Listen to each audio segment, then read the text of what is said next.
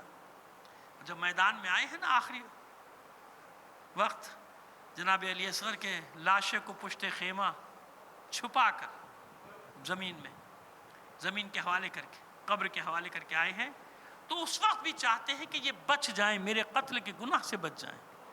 رسول کا بیٹا ہے نا، چاہتا ہے کہ بچ جائے۔ وہ امام ہی نہیں جس کے پاس مسئلے کا حل نہ ہو۔ یہ الگ بات ہے کہ اللہ نے ان کی توفیقات ہی سلب کر لی تھی، نہ اللہ چاہتا تھا کہ ان کے یہ گناہ معاف ہو، بخشا جائے، لیکن امام نے تو رکھا سامنے مسئلہ، دیکھو پہچانو میں کون ہوں، جس کا تم کلمہ پڑھتے ہو میں اس کا بیٹا ہوں، میں اس کا نواسا ہوں، میں اس کی بیٹی کا بیٹا ہوں، میں حسین ہوں۔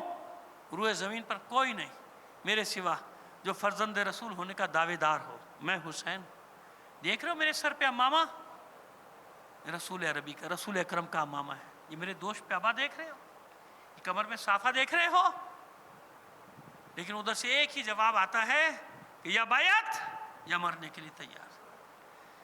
آخری بار حجت تمام کرنے کے بعد حسین نے کہا لا حول ولا قوت الا باللہ، اللہ کے سوا کوئی طاقت کوئی نہیں، میں اللہ کی پناہ میں ہوں، اس سے بڑی کوئی پناہ نہیں.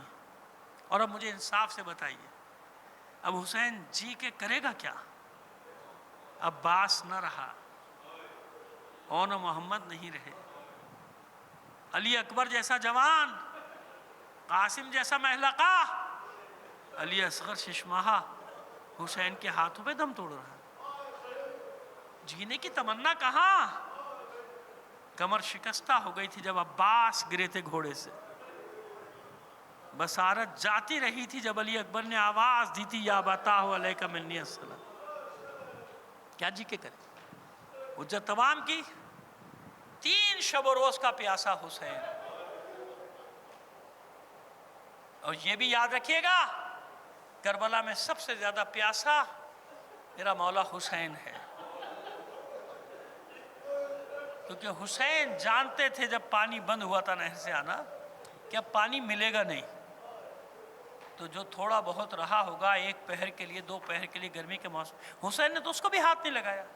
اور چلیے وہ بھی چھوڑ دیجئے، انصاف سے بتائیے یہ سب لاشیں کون اٹھا کے لایا؟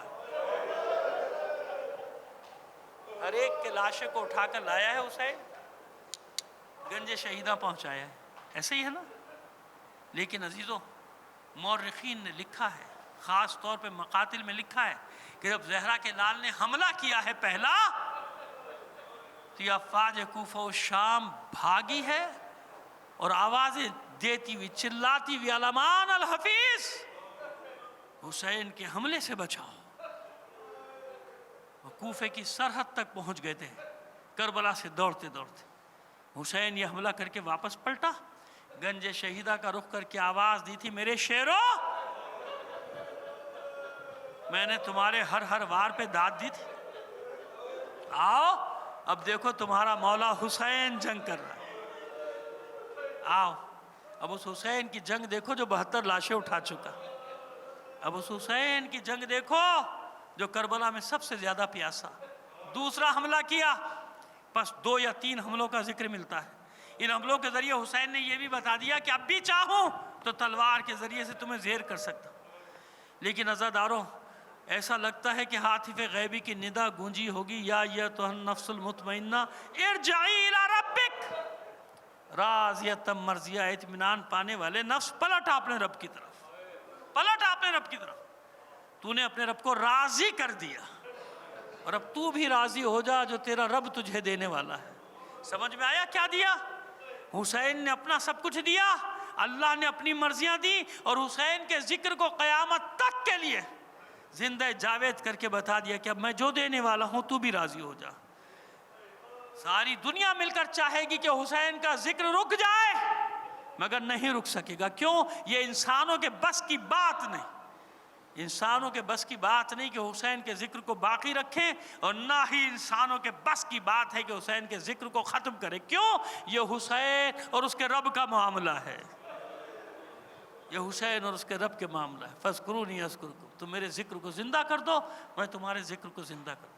پس ذوالفقار نیام میں گئی ہوگی، چاروں طرف سے دشمنوں کے حملے بڑے قریب آنا شروع ہوئے. جب دیکھا کہ حسین جنگ نہیں کر رہے، لیکن اس کے باوجود قریب آنے کی ہمت تو نہ تھی کسی میں. اتنے تیر اتنے تیر اتنے تیر کہ بالاتفاق روایات نے لکھا کہ اتنے تیر جس میں اتھر میں پیوست تھے کہ سوائے تیروں کے کچھ نظر ہی نہیں آیا،